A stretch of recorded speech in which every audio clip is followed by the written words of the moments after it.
Halo guys, selamat datang di Rasinema. Pada kesempatan kali ini kita akan membahas sebuah film yang berjudul Live Free or Die Hard. Film ini menceritakan tentang seorang detektif Departemen Kepolisian Kota New York yang diminta FBI untuk mendatangkan seorang peretas yang akan membantu menangani pemadaman komputer singkat di divisi keamanan cyber mereka.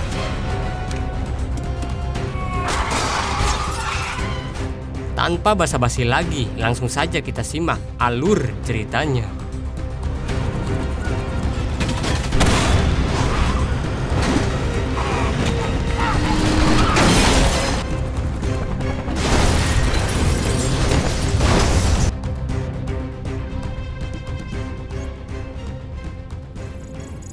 Film diawali dengan diperlihatkannya sekelompok pemuda yang sedang membuat kode khusus atas permintaan pihak tertentu. Tampaknya seperti sebuah turnamen dengan adanya pengarahan oleh operator pusat. Dalam berita tersebut dikatakan bahwa hacker yang berhasil menyelesaikan tugas pada perintah yang diberikan, mereka akan mendapatkan imbalan sebesar $50.000. Namun bukannya $50.000 yang mereka dapatkan, justru itu hanyalah jebakan berupa ledakan dahsyat yang terjadi pada komputer mereka. Ready.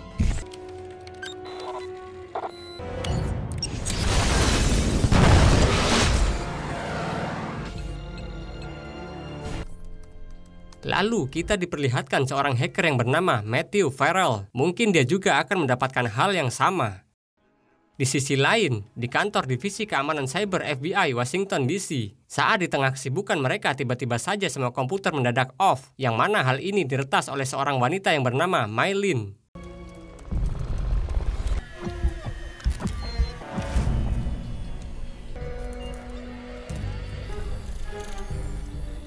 Mengetahui hal itu terjadi, kepala divisi dari keamanan cyber yang bernama Miguel Bauman memerintahkan anak buah mereka untuk mencari hacker di seluruh penjuru negeri untuk dapat mengatasi masalah retasan tersebut.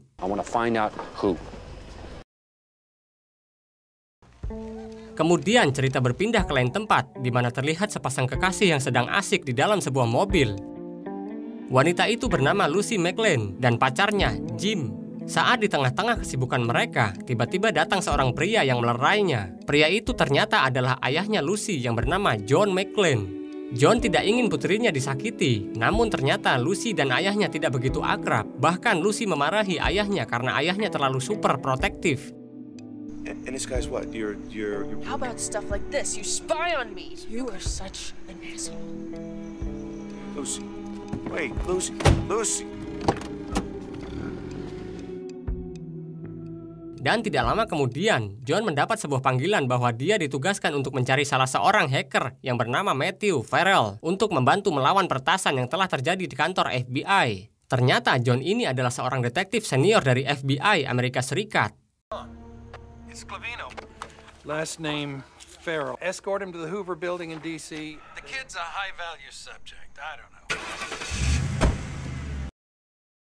Kemudian di lain tempat, kita diperlihatkan di mana Farrell sedang berbicara dengan salah seorang anggota dari organisasi kejahatan cyber. Di tengah perbincangannya, dia tidak menyadari bahwa komputernya telah dimasuki virus. Dan ketika Farrell hendak menekan tombol delete nantinya, maka hal serupa akan terjadi, yaitu ledakan besar sama persis seperti hacker yang terkena jebakan di awal film tadi.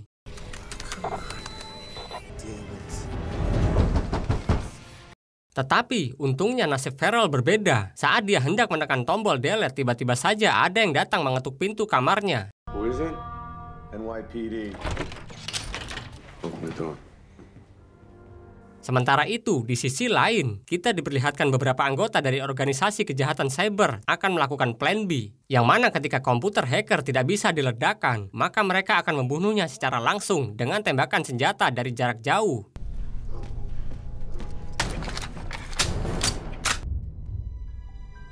DC feds want to talk to you, so...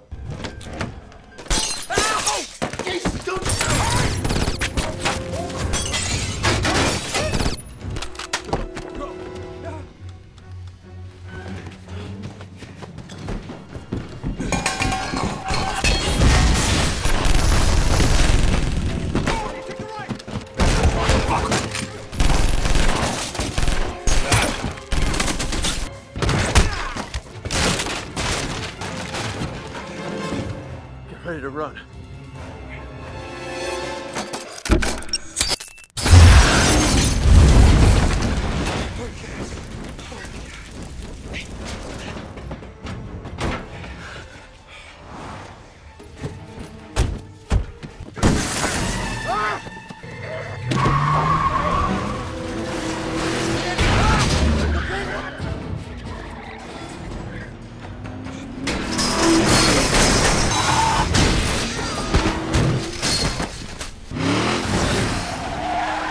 Saat dalam perjalanan, John langsung menghubungi polisi terdekat melalui radio di mobilnya untuk melaporkan penembakan yang baru saja terjadi. Sementara dua penjahat yang masih hidup mengabarkan situasi yang terjadi, dia menelpon Mai untuk mengabarkan kondisi mereka saat ini. Mengetahui aksi mereka telah gagal untuk membunuh hacker bernama Farrell, wanita itu pun langsung memberitahukan pada atasan yang bernama Thomas Gabriel. Ternyata Thomas Gabriel ini adalah pemimpin dari sebuah organisasi kejahatan cyber profesional tersebut dan dia memiliki markasnya sendiri.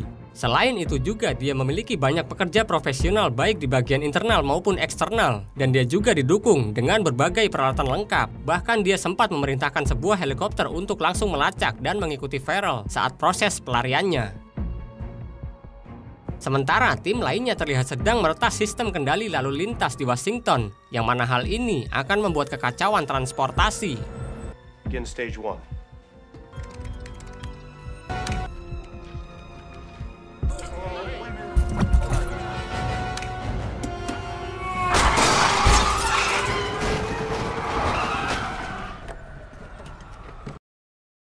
Kembali ke John, saat mereka sedang berhenti di lampu merah, mereka tidak mengetahui bahwa sistem keamanan transportasi telah diretas.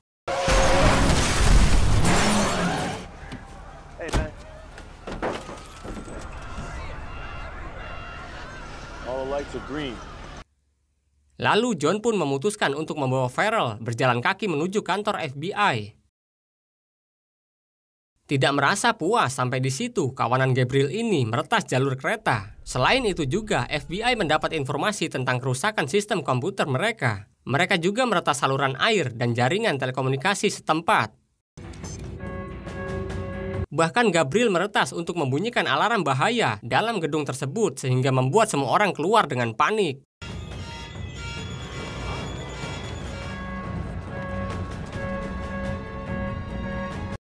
Kemudian Gabriel kembali melancarkan serangannya yang disebut sebagai tahap kedua, yaitu dengan mengubah tampilan layar bursa saham. Dia membuat seolah-olah semua bursa saham telah jatuh. Hal ini tentunya membuat suasana di Wall Street menjadi sangat kacau. They're already starting to panic. Deputy Director Bowman in here? Sementara, John yang kini telah berhasil membawa Farrell ke markas FBI, kembali dikejutkan dengan tampilan tayangan pada monitor setempat yang tampaknya telah diretas oleh Gabriel. Video package is ready for upload. Our military strength is progress and electrical power. Tayangan itu menampilkan video acak yang berisi kecaman terhadap sistem keamanan Amerika yang dinilai sangat tidak berguna. It's a fire sale. Setelah melihat tayangan tersebut, Farrell langsung mengetahui bahwa yang sedang dilakukan oleh sekelompok penjahat cyber itu disebut dengan Fire Sale, sebuah program yang ditunjukkan untuk menyerang seluruh infrastruktur nasional melalui 3 langkah sistematis. Mulai dari tahap pertama yang merusak sistem transportasi, tahap kedua sistem keuangan dan sistem telekomunikasi, tahap ketiga menghancurkan semua sumber daya di negara itu seperti gas, air, listrik hingga nuklir. Jadi mereka berniat untuk menghancurkan negara tersebut dan menguasainya. Di situ John merasa bahwa penjelasan Farrell sangat masuk akal dan John mengatakan pada Bowman tentang pentingnya peran Farrell dalam kasus yang dialami Amerika Serikat ini. Kemudian Bowman pun memutuskan untuk membawa Farrell ke markas FBI. Farrell just resurfaced on the grid. Make the next right onto Concord. Take the next left at Lexington. Tidak lama kemudian, terdengar suara dari radio mobil yang mulai memberikan arahan jalur untuk mereka. Namun Farrell yang merasa tidak asing dengan suara tersebut menyadari jika itu merupakan suara dari sosok wanita yang selama ini memberikan arahan padanya. FBI, That's her. But don't say anything. Don't keep your mouth shut. Metro, how's your day going over there? Cut the bullshit, honey. Just put your boss on. John, I already know so much. Ternyata Gabriel telah mengetahui profil dari John, dan dari sini juga terungkap bahwa John telah bercerai dengan istrinya. Bahkan sejumlah tabungan John diretas hingga mengosongkan semua saldo pada rekening banknya. Shoot Mr. Farrell in the head. What do you think I'm gonna have to pass, jerk off? Setelah John menolaknya, tiba-tiba mereka langsung mendapat serangan dari helikopter yang selama ini telah mengikuti mereka.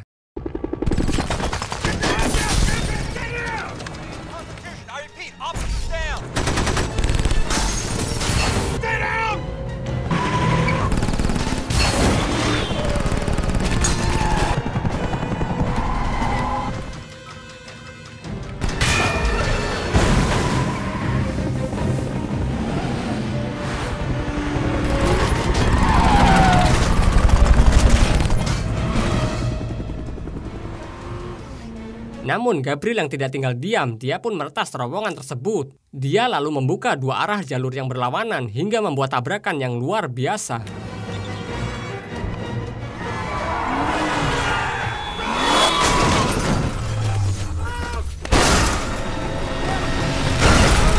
Tidak cukup sampai di sana, ternyata penjahat yang menggunakan helikopter telah menanti di depan terowongan untuk menghabisi mereka berdua. Namun John memiliki sebuah ide untuk menabrakkan mobilnya hingga membuat helikopter tersebut hancur berantakan.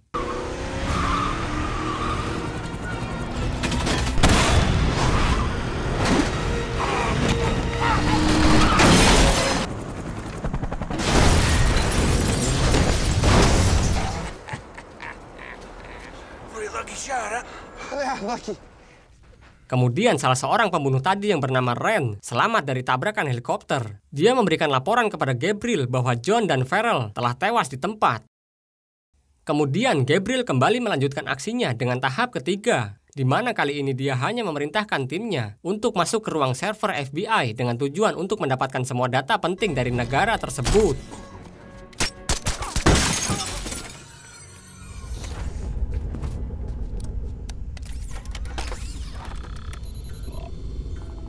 Siamo pronti.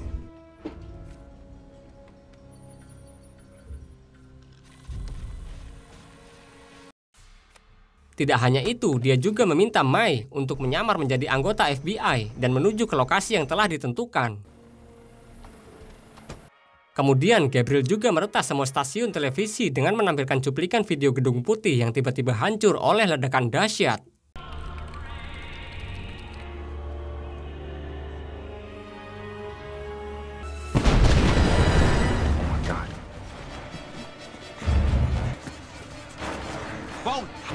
It's a fake! Thank God. Dan ternyata video cuplikan itu hanya tampilan palsu. Okay, Melihat aksi yang telah dilakukan oleh komplotan Gabriel, kini Farrell mulai bisa memprediksi tindakan apa yang akan dilakukan pada tahap berikutnya. Farrell mengatakan bahwa kemungkinan besar mereka akan melakukan aksi secara langsung ke semua sistem yang ada di negara Amerika. Mereka kini tidak akan sembunyi-sembunyi di balik dunia maya, melainkan melakukan tindakan secara nyata. Berbekal handphone PDA, Farrell mampu menemukan lokasi pembangkit listrik yang diyakininya akan menjadi target dari kelompok Gabriel, yang mana hal itu bertujuan untuk mematikan sumber daya listrik di negara Amerika Serikat. Menyadari hal itu, John pun bergegas menyusul mereka. let's go. What, to West Virginia? What the Warlock? He's Sementara di lain sisi, Mai dan rekan-rekannya telah menyamar sebagai FBI. Mereka lebih dulu sampai di gardu pembangkit listrik.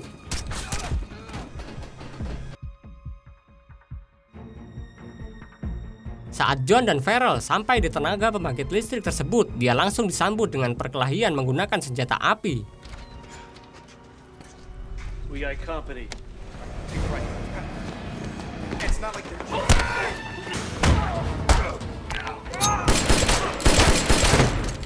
Let's go. Let's go. Playtime's over, sweetheart. Stand up. As fast as you can.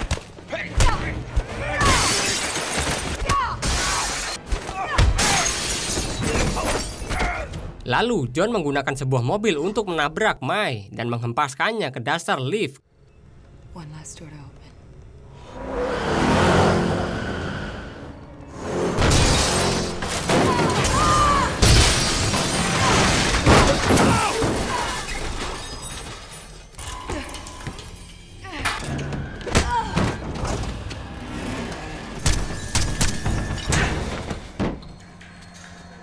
on, man!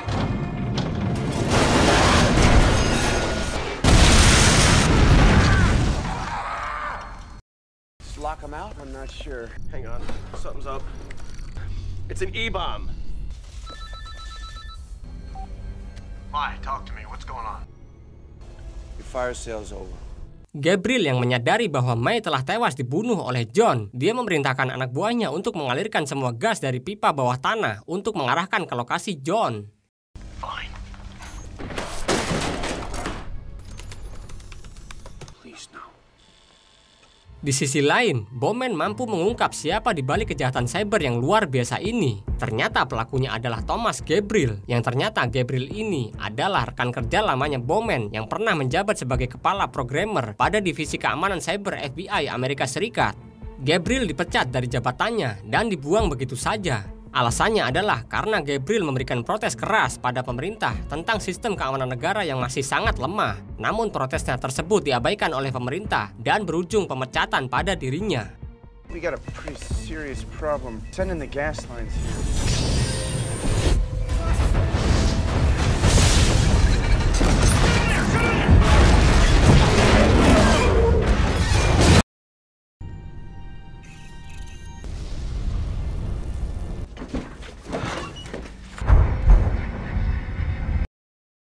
Akibat dari ledakan gas tersebut, beberapa wilayah kini tidak lagi mendapat suplai listrik termasuk dengan Lucy yang harus terkurung dalam sebuah lift karena listrik mati.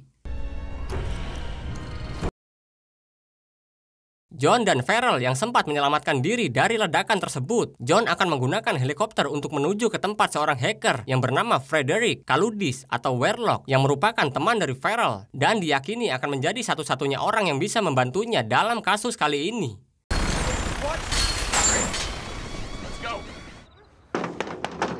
Dengan menggunakan keahlian Warlock, dia dengan cepat langsung menemukan sebuah lokasi yang diyakininya sebagai markas Gabriel. Hey, don't touch that, all right? The only security system in the country in this building.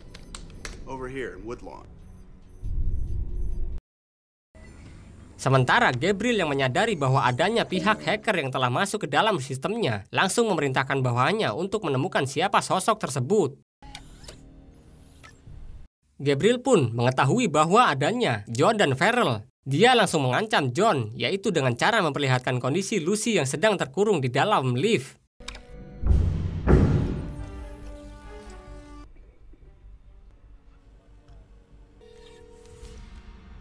Hello? Yes, this is an emergency, sir. Everything is gonna be all right. Lalu Gabriel menyuruh anak buahnya agar berpura-pura menjadi agen FBI untuk menyelamatkan Lucy dari lift. Very soon. Where you going? Di situ, John yang melihat nyawa Lucy sedang terancam. John dan Farrell langsung bergegas menuju ke markas Gabriel. Behave. Terrorist. Tidak lama kemudian, John dan Farrell kini tiba di markasnya Gabriel. Mereka secara diam-diam masuk melalui saluran ventilasi. We're showing a breach on an exterior vent. Go take a look. Find a way to turn it off. Kemudian Farrell menyalakan sistem alarm yang membuat FBI agar dapat mengetahui lokasi keberadaan Gabriel dan komplotannya. We don't have 20 minutes. Let's go. Don't move!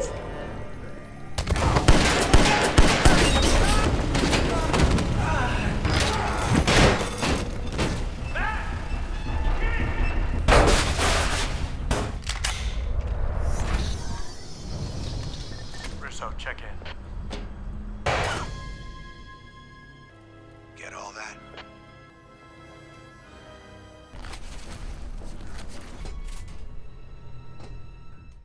Sementara Farrell yang telah berhasil masuk ke ruang server utama mulai mengambil alih sistem yang ada di sana. Namun aksinya tersebut ketahuan oleh anak buah Gabriel.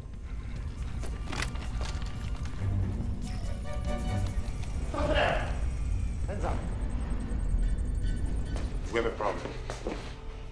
This is a mess. Tidak lama kemudian, salah seorang anak buah Gabriel memberitahu bahwa FBI baru saja mengarahkan jet tempurnya menuju ke lokasi mereka. Mengetahui markasnya sudah tidak aman lagi, Gabriel pun segera melarikan diri dengan menggunakan sebuah truk bersama dengan Lucy dan Farrell.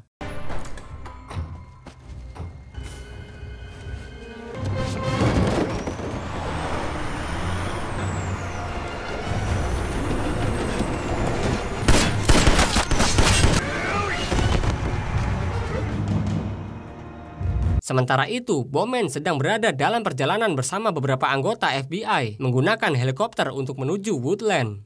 John yang mengetahui aksi ini meminta Warlock untuk menghubungkannya melalui saluran radio untuk memberitahu Bowman tentang keberadaan sasaran mereka yang ternyata telah kabur. I can do that. Hold on. Dixon. Robinson is coming too fast.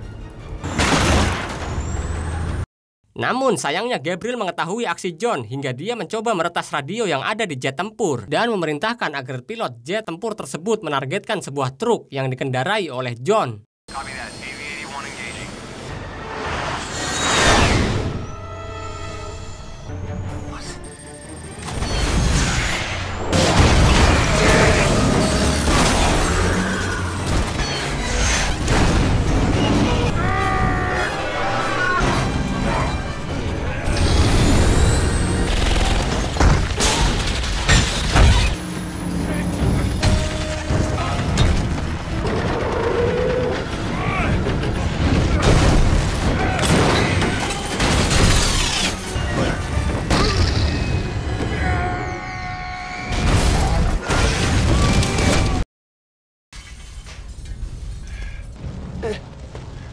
Sementara itu, Farrell yang sempat mengambil alih sistem dengan mengembalikan seluruh uang hasil retasan Gabriel, justru kini dia disuruh untuk mengembalikan semua uang yang telah diretasnya. Feds are headed this way. Dad!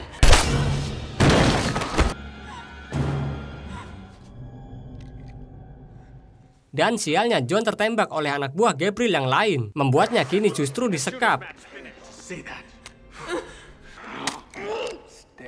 Menyadari posisi Gabriel yang saat ini tepat berada di belakang tubuhnya, John dengan sengaja melakukan tembakan hingga menembus tubuhnya.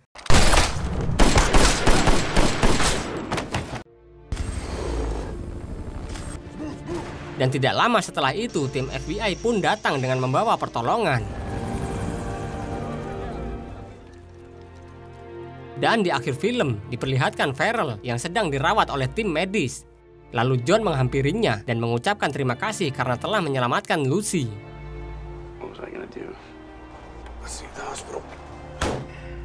Kemudian film pun berakhir.